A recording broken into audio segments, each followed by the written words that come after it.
Hi అండి. పిల్లల lunch బాక్స్‌కి రోజు ఒక లడ్డు బాక్స్‌లో పెట్టివ్వండి. పిల్లల ఎముకల బలానికి, ఆడవాళ్ళకి బాగా ఉపయోగపడుతుందండి రెసిపీ.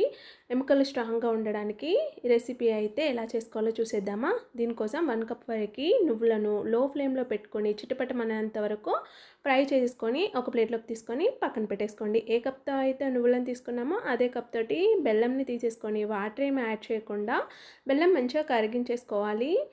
ఇలా చూడండి, ఒక 5 నిమిషాలకైతే ఇలా మెల్ట్ అయిపోతుంది. ఒకసారి కలిపేసుకొని ఇందులోకి థిక్‌గా అయ్యేంత వరకు చేసుకుంటే సరిపోతుందండి. మనం ఉండపాకం అంటారు కదా, అది రానవసరం లేదు.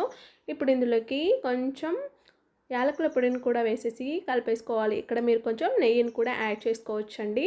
చూడండి, ఇప్పుడు మనం వేయించి పెట్టుకున్న నువ్వులను కూడా వేసేసి స్టవ్ ఆఫ్ చేసేసి కొంచెం చల్లారాక ఉండలుగా చేసుకోండి. మొత్తం చల్లారితే ఉండలు రావు, అది గుర్తుపెట్టుకోండి. వీడియో నచ్చితే లైక్ చేయండి, షేర్ చేయండి,